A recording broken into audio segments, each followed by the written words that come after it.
الحمدللہ رب العالمین والصلاة والسلام علی سید المرسلین وعلی آلہ وصحبہ اجمعین اما بعد بسم اللہ الرحمن الرحیم قال ويجوز البيع بثمن حال ومؤجل اذا كان الاجل معلوما۔ علامہ قدوری رحمۃ اللہ علیہ نے فرمایا اور بیع جائز ہے نقد ثمن کے عوض اور ادھار ثمن کے عوض بشرطے کہ میعاد معلوم ہو۔ لإطلاق قوله تعالی وَأَحَلَّ اللَّهُ الْبَيْعَ وَحَرَّمَ الرِّبَا، کیونکہ باری تعالی کا قول احل اللہ البیع مطلق ہیں۔ وعنہ علیہ الصلاة والسلام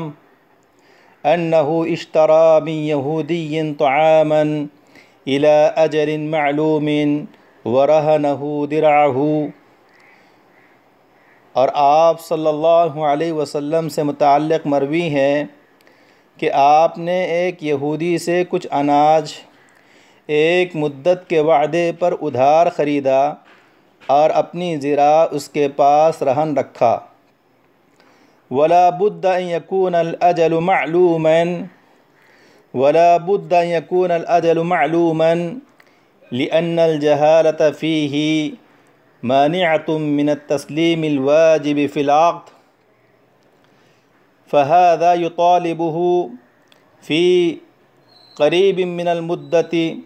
وهذا يسلمه في بعيدها۔ اور میعاد کا معلوم ہونا ضروری ہے،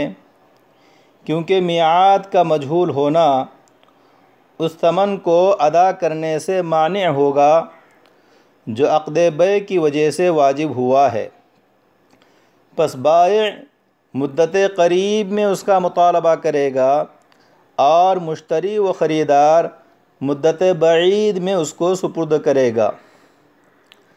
طلباء عزیز، عبارت مذکورہ میں صاحب کتاب یہ مسئلہ بیان فرما رہے ہیں کہ بیع نقد اور ادھار دونوں صورتوں میں درست ہیں، مگر ادھار کی صورت میں اسی وقت جائز و درست ہے جبکہ ثمن کی ادائیگی کے لیے ایک وقت متعین کیا گیا ہو۔ بیع نقد ثمن اور ادھار ثمن کے عوض اس لیے جائز ہے کہ فرمان باری تعالی احل اللہ البیع مطلق ہیں۔ حلت بیع کے لیے اس میں کوئی شرط نہیں لگائی گئی کہ ثمن نقد ہو تو بیع درست ہوگی اور ثمن ادھار ہو تو بیع درست نہیں ہوگی، بلکہ بلا کسی قید کے اس کی حلت کو بیان کیا گیا۔ لہذا بیع کی دونوں صورتیں، جس میں ثمن نقد ہو کیش ہو اور جس میں ثمن ادھار ہو، درست اور جائز ہیں۔ نیز ثمن ادھار ہو تب بھی بیع جائز و درست ہے۔ اس کا ثبوت اور اس کی تائید آپ صلی اللہ علیہ وسلم سے متعلق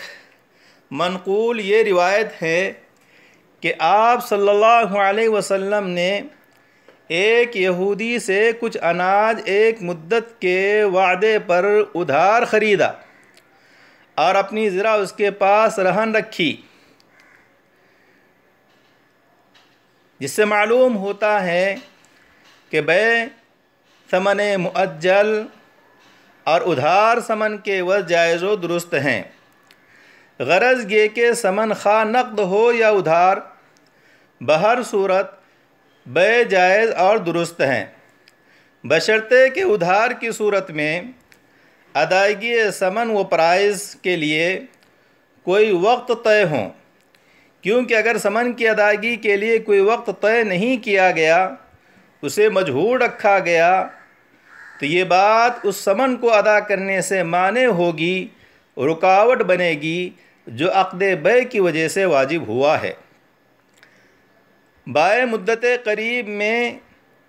اس کا مطالبہ کرے گا اور مشتری اور خریدار مدت بعید میں اسے سپرد کرے گا، جس کی وجہ سے عاقدین کے مابین جھگڑا پیدا ہوگا۔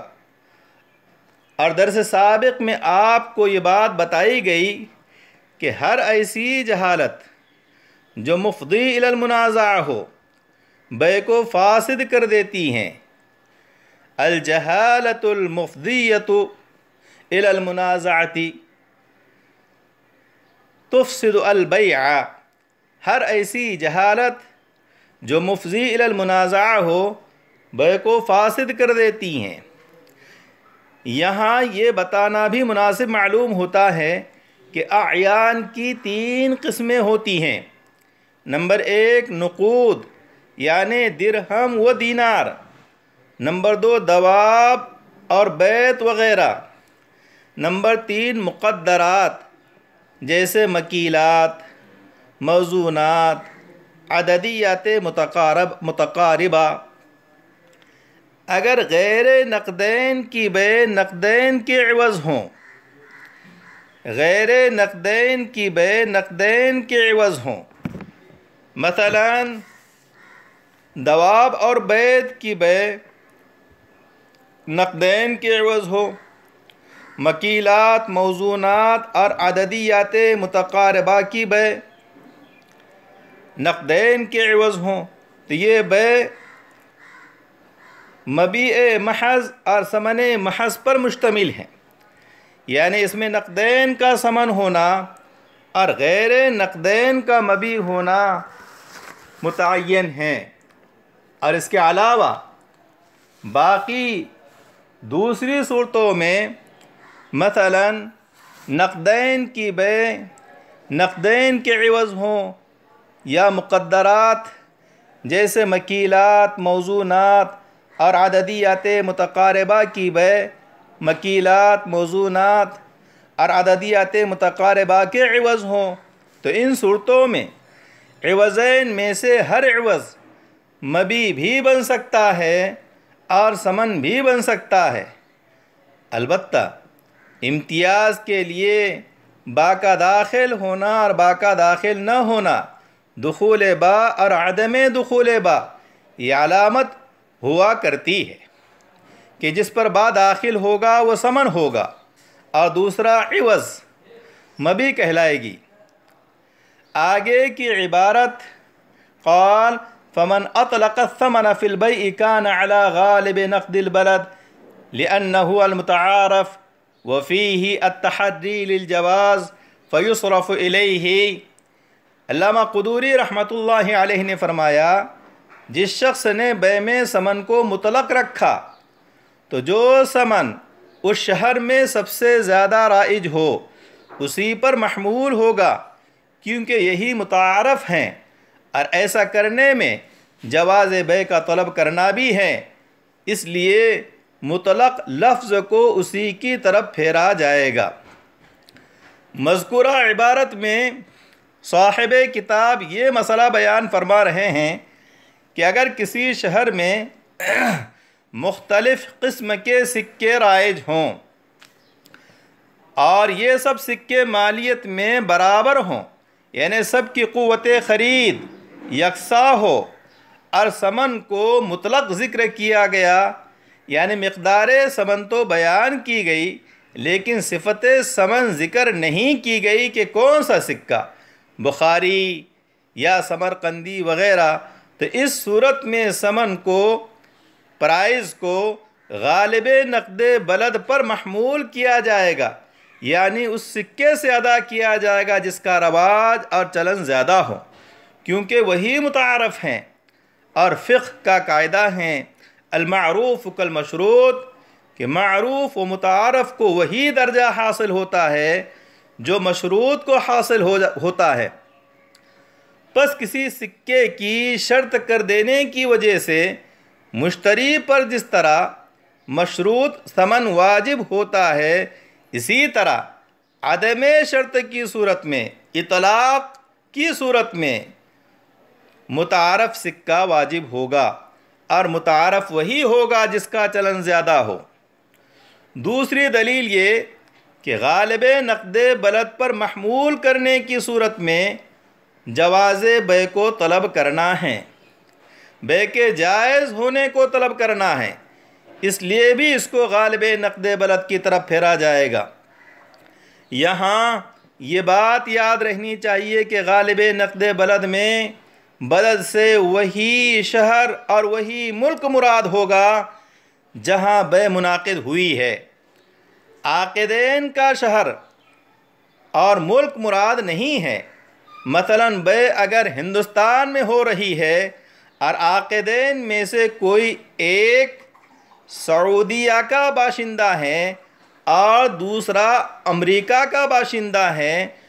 تو ہندوستان کا غالب نقد بلد مراد ہوگا، تو ہندوستان کا غالب نقد بلد مراد ہوگا، نہ کہ سعودی کا ریال اور امریکہ کا ڈالر۔ امید ہے کہ آپ آج کے درس کی عبارت، اس سے متعلق وضاحت اور تشریح کو اچھی طرح سے سمجھ چکے ہوں گے۔ والسلام علیکم ورحمۃ اللہ وبرکاتہ۔